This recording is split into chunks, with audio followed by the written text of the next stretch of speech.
ઓમ નમઃ શિવાય। હાલો મિત્રો, મારા બ્લોગમાં તમારું સ્વાગત છે। તમે બધા કેમ છો? મજામાં ને? જો આજે ઉનાળું સિંગ આવી ગઈ છે, એટલે આપણે સિંગને બાફવાની છે। સરસ મજાની હાંડિયા સિંગ કહેવાય, 3 દાણાની એ સિંગ લાવ્યા છે ઘનશ્યામ। એટલે આપણે સિંગ બાફીને ખાવાની છે। એટલે ચાલો તમને હું બતાવું।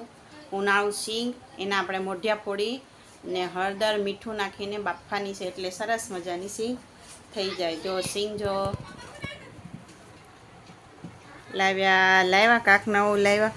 જો આને આપણે મોઢિયા ફોડીને આવી રીતે આના મોઢિયા આમ ફોડવાના છે, એટલે અંદર સુધી પાણી વયું જાય હળદર મીઠાનું, તો સિંગ સરસ મજાની લાગે, સ્વાદ આવે।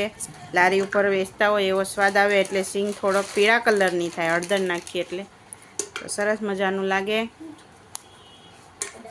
આવી રીતે આપણે આ બધી સિંગના મોઢિયા ફોડવાના છે। જો આને હાંડિયા સિંગ કહેવાય। આ સરસ મજાની ત્રણ દાણાવાળી સિંગ। જો આ બધી ત્રણ દાણાવાળી સિંગ છે। અને આપણે ગામડે આવી સિંગને હાંડિયા સિંગ કહેવાય। તમે લોકો આવી સિંગને કે 3 દાણાવાળી સિંગને શું કહેતા હોય ખબર નહીં। આખા ભરેલા દાણા છે। સરસ મજાની સિંગ છે। આ તડકાનું કંઈ ભાવે નહીં, એટલે આપણે સિંગ બાફી નાખવાની છે। અહીંયા સુરતમાં તો તાપીના પુલ ઉપર બધા રાતે બેસવા જાય, એટલે સિંગો છે, શેકેલા મકાઈ છે, એવું બધું ખાય। એટલે આ સિંગો આપણે ત્યાં બેસીને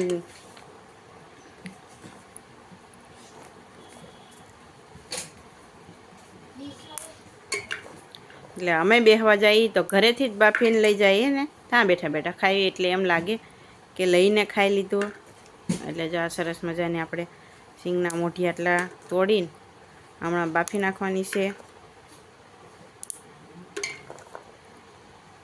આવી રીતે આટલી સિંગ છે, એને આખા કુકરમાં ભરી ને હળદર મીઠામાં બાફી નાખવાની છે।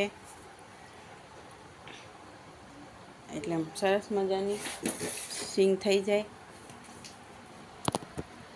તમને બધાને સિંગ ભાવે? ઉનાળું ભાવે કે ચોમાસું ભાવે? જરાક કમેન્ટ કરજો। ઓમ નમઃ શિવાય।